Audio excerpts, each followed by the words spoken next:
saling berwasiat dalam kesabaran, karena semua masalah itu timbulnya karena tidak sabar. Apa itu sabar? Sabar itu menahan diri, mengendalikan diri, sehingga perkataan, perbuatan kita ada di jalan yang Allah sukai. Orang yang tidak sabar pasti hidupnya bermasalah. Hadirin, sabar ada berapa tempatnya? Tidak boleh, saya tidak boleh emosi, nanti saya tidak sabar. Ada berapa sabar tempatnya? 3. Kalau amal diterima, berapa syaratnya? 2.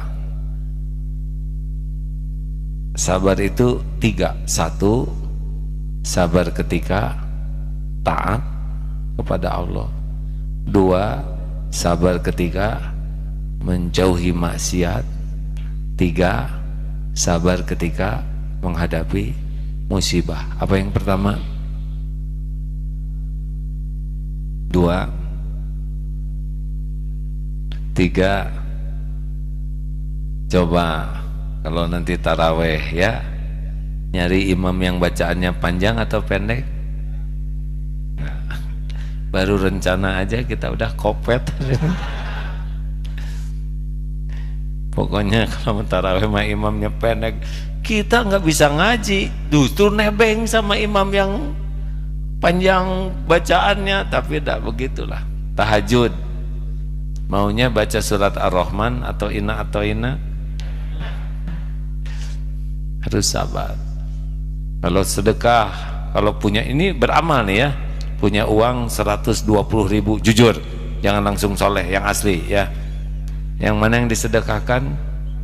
20.000. Punya 3 lembar 125.000, yang mana disedekahkan? 5. Bagus, jujur ya. 4 lembar 127.000 ya. Kita mah tidak sabar ya. Ada ditutup uangnya kan. Sedekah itu boleh terang-terangan dan boleh sembunyi-sembunyi. Yang jangan itu sembunyi-sembunyi, tidak sedekah. Ditutup padahal tidak memasukkan apa-apa. Sing sabar ya hadirin. Jadi kalau ngambil uang keluar 2 lembar, nah misalkan 20 dengan 50, sing sabar, pilih yang 50. Duh ya Allah, tolong. Masih ingat kan? Tentara belum tahu yang ini ya, yang 2 lembar itu Pak, dengerin tentara ya. Ngambil 2 lembar, ternyata 100.000 dengan 1.000, langsung dia lipat yang 100.000-an, dimasukkan aja ke saku. Yang 1.000 dimasukkan kotak infak. Ada yang nepuk kakek-kakek dari belakang. Apa kek? Kasih uang 100.000. Luar biasa nih si kakek. Saya aja 1.000, dia masukin aja ke kotak infak. Ditepuk lagi oleh si kakek. Apa kek? Itu jatuh dari saku. Praktekan sebentar lagi ya, awas ya. Saya nggak tanggung jawab terhadap kehilangan-kehilangan. Sing sabar hadirin. Begitulah baca Quran dengan baca WA, banyakan mana? Nah, sekarang paksa harus baca Quran ya. Harus. Demikian pula dalam beribadah tuh harus dengan kesabaran. Menjauhi maksiat juga harus. Pulang dari sini kan rada rame, aduh, mana ya calon teh? Astagfirullahaladzim. Astagfirullahaladzim. Kemarin di Perth kan mulai musim panas kok. Aduh, itu harus sabar luar biasa. Astagfirullahaladzim. Allahu Akbar, subhanallah. Harus sabar hadirin, karena nikmatnya nafsu itu tidak pernah sebanding dengan deritanya yang akan dijalani. Sabar ya, pokoknya masing sabar, tahan diri. bicara juga ditahan, mata ditahan. Makin terkendali diri ini, makin bahagia, makin beruntung. Makin tidak terkendali mata, telinga, mulut, pikiran, itu makin tidak sabar, makin celaka.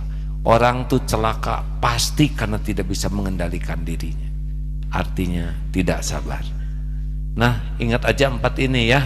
1, amanu, paham kebenaran, harus belajar. 2, wa amilu sholihat, jadikan aktivitas kita jadi amal. Caranya cuma 2, niatnya lillahi ta'ala, lillahi ta'ala.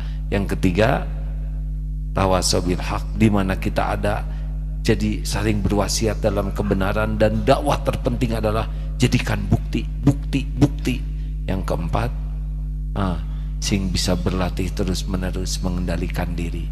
Kalau udah terkontrol dengan baik, Masya Allah. Pernah dulu diajak dengan seorang pembalap di perempatan, tiba-tiba ada beca. Bagus sekali itu mengendalikannya tuh. Ya Allah, kalau orang pandai mengendalikan kayak gini, kalau nggak mengendalikan, tabrakan. Demikianlah orang yang paling mengendalikan emosinya, pikirannya, lisannya, bisa banyak selamat. Yang tidak pandai mengendalikan diri. Dan sabar itu harus dengan berlatih. Terima kasih sahabat-sahabat sekalian. Ada lagi yang mau disampaikan, Ustaz? Ada 2 hadis. Dari Mahmud bin Labid radhiyallahu anhu meriwayatkan bahwasanya Rasulullah sallallahu alaihi wasallam bersabda, apabila Allah mencintai suatu kaum, maka Allah menguji mereka dengan kesusahan. Barang siapa yang bersabar menghadapi ujian itu, maka baginya pahala kesabaran. Dan barang siapa menghadapinya dengan kegelisahan, tidak bersabar, maka baginya kegelisahan. Hadis riwayat Imam Ahmad.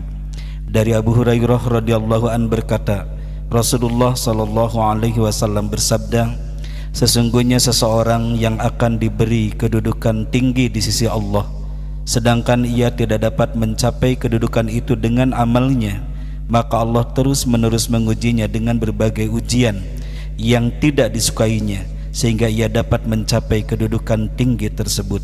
Hadis riwayat Imam Abu Ya'la. Jadi ada orang yang oleh Allah diangkat derajat, tapi amalnya kurang, sholatnya pas-pasan, sedekahnya.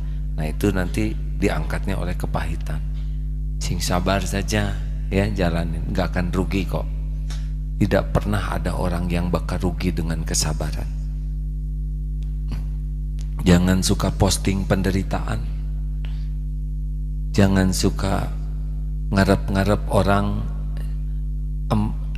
kasihan ke kita, jangan. Karena makin berharap dari selain Allah, makin tidak sabar. Ingat, kalau kita minta dari Allah, hati juga harus lepas. Ingat yang kemarin diceramahkan, ini riadohnya sabar ya. Mau tahu? Halo, latih pulang dari sini, jangan ngarep-ngarep apa-apa dari makhluk. Kalau kita minta hanya kepada Allah, hasbunallah wa ni'mal wakil, ni'mal maula wa ni'man nasir, cukuplah engkau sebagai penolong. Maka hati ini lepas dari ingin dihormati, ingin dihargai, ingin diterima kasihi, lepas ingin dikagumi, ingin diakui, ingin dicintai, ingin dibalas budii. Pokoknya lepas hati ini dari makhluk. Dirasakan anteng hadirin, dingin sejuk hati ini, karena makin banyak berharap dari makhluk, ingin diterima kasihi, ingin diakui, ingin dipuji, ingin dihormati, ingin dihargai, ingin diberi, ingin disayangi, ingin dikagumi, ingin makin ini kesini-siniin, capek. Kenapa? Karena Allah tidak suka. Yang punya segala-galanya adalah Allah. Kenapa berharap ke makhluk?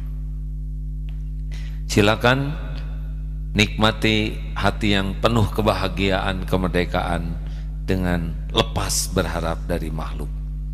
PDLT, perbaiki diri, lakukan yang terbaik.